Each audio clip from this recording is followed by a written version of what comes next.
Hi, guys, and welcome back to another episode of Women in Math and STEM, where our mission is to reach out to as many professionals, aspiring professionals, students, whatever you name it. We try to reach out to them, who essentially support the initiative of bringing more women and young girls into the STEM field. So, with that being said, as always, feel free to open up the description or transcript to better follow along, and I hope you enjoyed this episode. Hello, and thank you so much for coming to this call and talking with me. Just to sort of start off, do you mind to sort of introduce yourself as well as walk us through your journey to get where you are today? Yeah, so my name is Srilekha. I am a freshman at MIT. I'm studying computer science, data science, and economics, along with being a double major in math. So how I got to MIT and being interested in math, really. So I kind of grew up doing math. It was very strong in my family. I was fortunate to have a lot of positive influences that were interested in math around me, and I guess I grew up doing a lot of math competitions. That was basically how I found my footing in math. And along the way, especially in high school, I realized that math and CS had actually a lot of in common, especially when it comes to logical thinking and critical thinking, problem solving, all those skills. And I also got interested in computer science research, so seeing how I could apply computer science to different fields that I also had adjacent interests in, such as health and sustainability. So I found that research could be a really powerful way to bring those fields together. And it also helped me learn about like asking questions and taking risks, which are skills that I think are applicable in a lot of fields, and also taught me like challenge myself. So I think a big thing that has been present throughout like my journey from math to CS and everything in between has definitely been learning new things, challenging yourself, and not being afraid to tackle that learning curve. I was just wondering, what are some good ways to sort of explore new things and try new things and sort of like find your footing? Yeah, I think honestly one of the best ways to learn new things is really to just do your research online. I think we live in an age where it's so easy to find things literally anywhere. The internet is so accessible, and I really think using it to your fullest advantage is definitely going to help you in so many ways that people don't think is possible. I think for me, especially like reading about people that I looked up to online, like even if I like didn't even know them, like a cold email can take you so far. I really do stress that. And I think just not being afraid to ask questions or really just like whether that be like in person or sending an email or just simply wanting to learn more. I think being inquisitive and curious can actually open up doors and help you learn new things in ways you don't think is possible. I think you also mentioned that you had like an interest in health, sustainability, math, computer science, etc. I was just wondering, like, how do you sort of balance so many interests as well as sort of like being able to dive to like a deep enough, like, I don't know, to like have a good enough experience to like the fullest that you can, sort of. Yeah, that's a great question. I actually do think about this a lot. I think one thing that really does stand out to me is actually it's surprising how much intersection there is, especially in like topics like environmental health. You're still in health, but you're also thinking about the environment, and it's really surprising to see how much computer science and mathematics actually can help solve those issues. Especially in research that I did in high school where I was trying to find how environmental links to dementia. And you can see like there's a lot of ways where we can like think about health and dementia and health and the environment in that context. And I think my project was actually like designing like a computer science algorithm and using like mathematics to kind of model how we can predict the risk of dementia. So kind of using computer science principles to solve these problems in health and sustainability was kind of my approach, but I think there's also like so much intersection between these fields that can definitely you can definitely go as deep as you want in it, if that answers your question. And I was just wondering, sort of on the same note, what were some like other fun things or fun experiences you've had during high school that sort of contributed both to like your academic as well as personal growth? Yeah.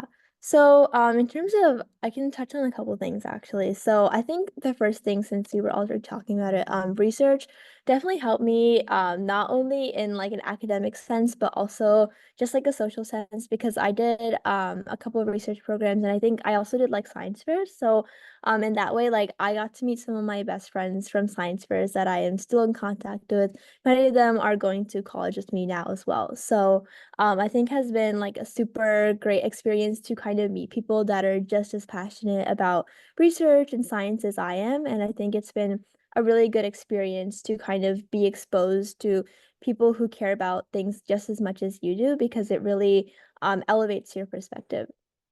And in terms of other things that I do to kind of, like have fun, and also be academically rigorous, I am also a dancer, so I dance a lot. And I think dancing for me has also been a way to kind of manage stress, and basically keep my mind off things while also staying active. So I definitely recommend staying active in some form. Makes sense. I was just also curious since you mentioned like how you were writing algorithms for research. When you come into contact with like a very difficult problem, whether it's like a personal problem or like an academic problem, I was just curious how you sort of go about trying to conquer it without becoming discouraged. Yeah, that's a great question.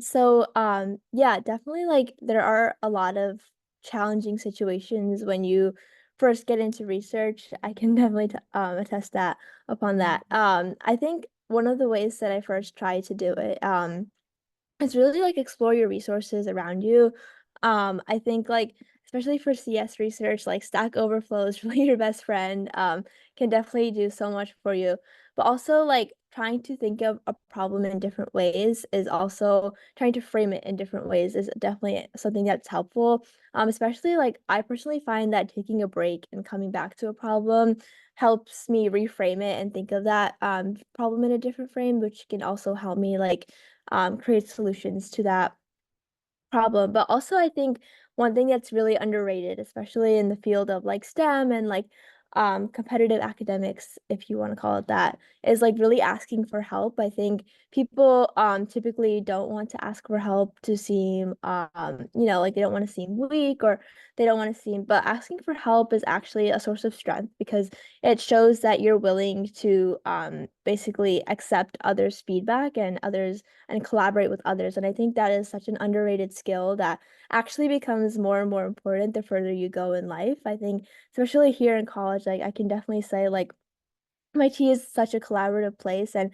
people here can't get anywhere because like the classes here are so hard that you have to ask other people for help. It's essentially impossible to do well at MIT if you don't ask for help. And I think that was definitely a skill that I learned really early on, especially in research, because it's so important to get feedback and other ask other people that have more experience than you for help if you need it. And then I was just also curious since you come from like such like a back like various backgrounds, like you have so many different parts of your identity and like interests. I was just wondering, has your background or like interest in one field ever impacted your perspective on another? Like for example, does like your background or experience in dance sort of impact the way you approach like math and computer science? Yeah, that's a great question. Yeah, I definitely should say it goes both ways. One way that I guess my interest in math affects dance is like when you like in dance when you try to choreo something, you try to think of it as like a sequence, and in choreo like everything has to flow logically, especially in like the type of dance I do. So I think like the type of logical thinking and like methodical thinking in math actually lends to the creativity in dance. And I think like those things, even though they seem like opposites, actually have very much of a relation. And I think it's very interesting to explore the intersection between those two. And I think one way that my experience in dance contributes to math and CS is really that sense of creativity. I think like I said, creativity also can help with math and computer science, especially when you're trying to solve like that really hard math problem and you don't know how to approach it. But I think basically adopting that creative perspective can actually help you make leaps and bounds in like a way that you probably didn't think was possible. So hopefully that answers your question. Okay, thank you. And then just to sort of end off, I was wondering if you had any advice for, or like honestly anything, like tips, recommendations, suggestions for high school students who are interested in pursuing math, like computer science, or like any field that like in the future. Yeah, yeah, of course. Some advice I would give to people is definitely don't let other people like put you down. I think it's so easy to see yourself as just one girl. For me personally, like it was very easy to see the discrepancy between like the ratio of girls to boys in my physics class, for instance. But I definitely think it's really important to find ways to get connected with other girls that are just as interested as you. For me personally, that came from things like math competitions, and I did like this competition for called Math Prize for Girls. And I definitely recommend like girls apply to that. It's a really good competition. I met so many people from that are going to college with me now, and it's been such a great experience. But also I think like finding a community is definitely the thing that really helped me the most and kept me going in terms of math and computer science. And I think it's really renewed my interests. So I would say like definitely have people you look up to. And that would probably be my biggest advice. Yeah. Okay, thank you so much for sharing your experience. It was really amazing. Thank you. Yeah.